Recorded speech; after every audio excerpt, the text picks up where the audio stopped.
अस्सलाम वालेकुम नाज़रीन, आप देख रहे हैं इस्लामाबाद टुनाइट नदीम मलिक के साथ। अमरीकी इंतजामिया की नई अफगानिस्तान के हवाले से पॉलिसी और पाकिस्तान पर मुमकिन इसरात पर आज के प्रोग्राम में हम इसी के ऊपर बात करेंगे। और इस्लामाबाद स्टूडियो से हमें ज्वाइन कर रहे हैं जनरल रिटायर्ड असद दुरानी साहब, फॉर्मर डीजी हैं ISI के। दुरानी साहब खुश आमदीद कहता हूँ। और इनके साथ तशरीफ रखते हैं Syed Talat Hussain, executive director news and current affairs हैं आज न्यूज़ के। तलत साहब आपको भी खुश आमदीद कहता हूँ। जनरल दुरानी साहब, अगर आपसे आगाज करूं, पाकिस्तान के ऊपर नई डिप्लॉयमेंट के और जिस किस्म की उनकी स्टेटमेंट्स हमें बातें पता चली कि सेफ हेवन्स को हम बिल्कुल टॉलरेट नहीं करेंगे, पाकिस्तान के अंदर न्यूक्स है और जो अलकायदा है वो उसको हासिल करने के दर पे है, क्या इसके असरात मुरतब हो सकते हैं? नदीम साहब, शुरू कहीं और से करना है और वो ये है कि अगर इन हालात में अफगानिस्तान में जिस तरीके से फंस गए एलाइड ट्रूप्स और बड़े अरसे से नजर आ रहा है कि अभी निकलना है यहाँ से किसी तरीके से, एग्जिट स्ट्रेटजी की कई दफ़ा बात हो चुकी हुई है। और ये स्पीच के अंदर भी सबसे बड़ी चीज़ जो मुझे नज़र आती है वो यही है कि एक स्ट्रेटेजिक फ्रेमवर्क दिया हुआ है कि निकलना कैसे है। अभी इसके अंदर कभी भी ऐसे नहीं होता कि आप वहाँ पर कहेंगे जी अभी हमने अपने पैक आर बैग्स और जा रहे हैं। आपको कई काम करने हैं निकलने से पहले। एक बड़ा काम ये करना है कि देखना है कि हमने मार खाकर या हार कर नहीं जा रहे या अपने बगैर किसी जो मिनिमम एम है उसके बगैर भी नहीं जा रहे, कुछ करके जा रहे हैं। और उसके लिए आपको सर्ज की ज़रूरत होती है, एडिशनल ट्रूप्स की ज़रूरत होती है दो वजह से। एक तो ये है कि आपने बताना है कि हमने अपने एडिशनल ट्रूप्स लगाकर वहाँ पर जहाँ पर हालात ख़राब थे उनको ठीक किया। दूसरा ये है कि जो असल जो ट्रैक है हालात ठीक करने वाला वो दूसरा है, वो भी चल रहा था पिछले 2-2.5 साल से चल रहा है। 6 महीने से तो काफ़ी लोग उसके अंदर इन्वॉल्व हो गए। और वो ये है जिसके मुतालिक हम सुनते हैं रिकनसाइलेबल तालिबान, गुड तालिबान, मॉडरेट तालिबान। उनके साथ बातचीत हो रही थी, कहाँ तक पहुँची है ये मैं नहीं जानता हूँ, क्योंकि असल में अगर कहीं पहुँच जाए तो फिर तो ये स्ट्रेटजी बिल्कुल फिट हो जाती है। लेकिन फ़र्ज़ करते हैं कि उनमें से कुछ लोग हैं जो नहीं मानना चाहते या ज़्यादा कोई फीड ड्रैग करते हैं या मसला पैदा करते हैं, तो उनको भी बताना होता है कि जी हमारे पास वरना फिर फोर्स तो मौजूद है ही। एक ये बड़ा एलिमेंट है जो पहले आपको देखना है, और बाकी चीज़ें इसके गिर्द आप कई चीज़ें फिट कर सकते हैं। कई चीज़ें कही गई हैं इसलिए ताकि अंदर पॉलिटिक्स, अमेरिका की अपनी पॉलिटिक्स भी है, यहाँ पर भी सही मैसेजेस देने हैं, पाकिस्तान को भी देना है, कारज़ाई के मुताल्लिक कुछ कहना है। एक मैं कहूँगा दूसरे राउंड में बाकी चीज़ें आ जाएंगी। जब वो कहते हैं कि जी हम जा रहे हैं अफगान फोर्सेस को ट्रेन करने के लिए, ये आप और मैं और कोई आदमी जो अफगानिस्तान के साथ कुछ भी ताल्लुक़ रखता है वो जानता है कि 1.5 लाख, 2.5 लाख या 3.5 लाख फौज ट्रेन हो भी जाए तो अफगानिस्तान की सिक्योरिटी नहीं संभाल सकती। सिक्योरिटी संभाली जाएगी जब ट्राइब्स और रीजन्स ऑन बोर्ड होंगे। तो ये भी वो चीज़ है जिसको आप दिखाने के लिए, ज़ेब दास्तान के लिए या अश्कजोई के लिए, जैसे मर्जी आप बयान करें, उनके काम के लिए। तले साहब, क्या आप भी मुतफिक हैं? ये जो जनरल साहब का एक मेरे ख्याल में बड़ी वाज़ेह इन्होंने लाइन ली है कि वो फेस सेविंग के लिए एक सर्ज है, क्योंकि उसके बाद उन्होंने वहाँ से एग्जिट करना है। नदीम, देखें जो सुपर पावर होती है ना वो डिफीट नहीं होती, वो विड्रॉ करेगी, उसके लिए एग्जिट स्ट्रेटजी होगी। उनके पॉलिसी फेलियर नहीं होते, उनका स्ट्रेटेजिक रिव्यू होता है। तो मेरे ख्याल में जो स्पीच का जो पैगाम है वो हमें समझना चाहिए। बैरक ओबामा की तरफ से क्लियरली कह दिया गया कि ओपन एंडेड कमिटमेंट नहीं है, पॉइंट 1, जिसके वजह साहब ने कहा कि विड्रॉल की, इनखला की उन्होंने बात की है, जो कि बड़ी अहम बात है। एक डेट उन्होंने सेट की है, लेकिन आपको दूसरे एंड पे देखना होगा कि उस डेट से पहले पहले उन्होंने किया क्या है। यानी 8 दिन के बाद वो नोबेल पीस प्राइज तो रिट्रीव करने जा रहे हैं, लेकिन वो एक ऐसे प्रेसिडेंट की हैसियत से जा रहे हैं जिसने 30,000 ट्रूप्स एक वॉर थिएटर के अंदर इंडक्ट किए हैं। तो अब आप इसको एक पीस और इनखला की स्पीच के हवाले से भी देख सकते हैं और इसको एक वॉर स्पीच के हवाले से भी देख सकते हैं। मेरे ख्याल में पाकिस्तान के लिए अगले 18, 19, 20 महीने के अंदर वॉर स्पीच का जो एलिमेंट है वो बड़ा अहम होगा।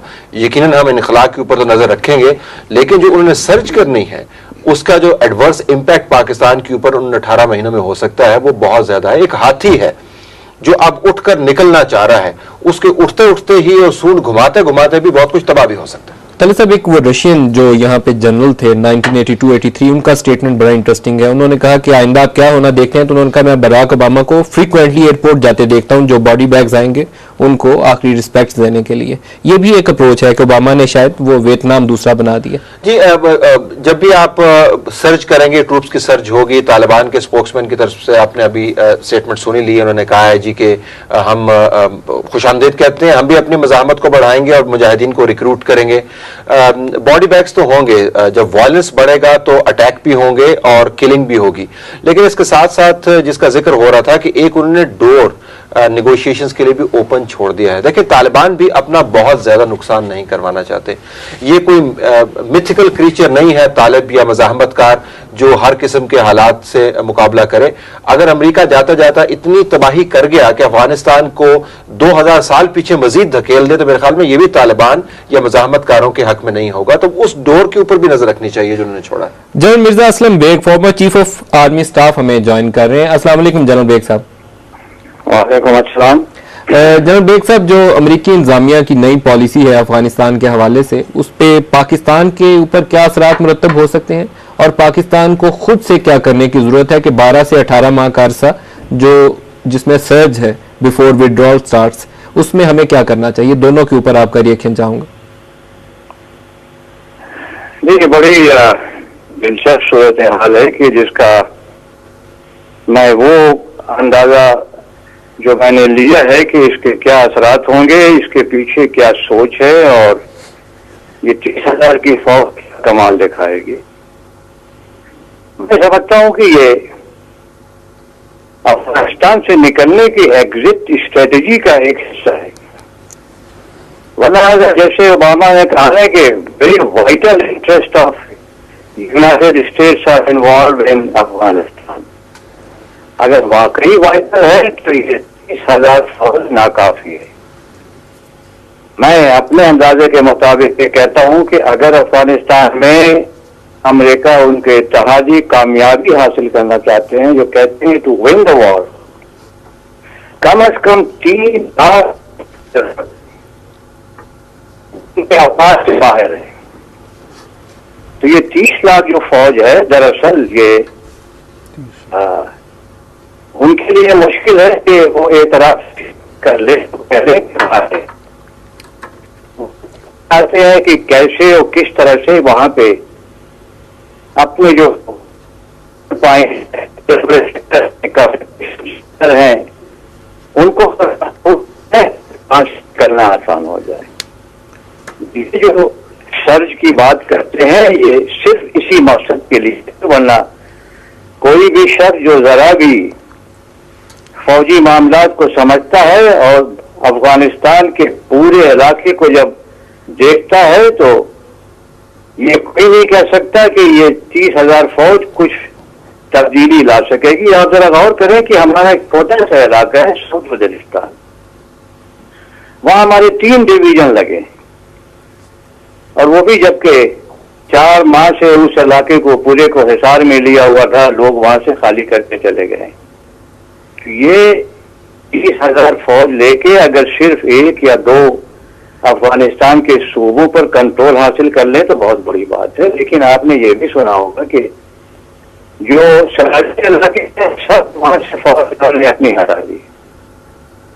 यह जीतने का इरादा नहीं है, बल्कि अपनी इज्जत बचाने का इनका इरादा है कि कैसे और किस तरह से अफगानिस्तान से ये निकले। जनरल बेग साहब, मैं दोबारा आपकी तरफ हाजिर होता हूँ। जनरल दुरानी साहब, आपने भी ये बात की कि ये एग्जिट स्ट्रेटजी का एक हिस्सा नजर आता है। जनरल बेग साहब ने भी उसी नुक्ते की तरफ इशारा किया है। अफगानिस्तान के ऊपर जब वो कहते हैं कि हम ये जीतना चाहते हैं, तो ये तो फिर हार मानने वाली बात होगी। आप दोनों का तजिया तो यही सुजेस्ट करता है। जी नहीं, ये नहीं सुजेस्ट करता। हम यहाँ पर सर्च की उस जो उसकी जगह है इस एग्जिट स्ट्रेटजी में, उसको बयान कर रहे हैं। फेस सेविंग आपने बात की, मैंने कहा कि उनको ये इंप्रेशन जरूर देना है कि हमने, और ये याद रखिए कि उन्होंने कहा है कि हम वो सिर्फ वो मकासद हासिल करना चाहते हैं जो कि रियलिस्टिक हैं।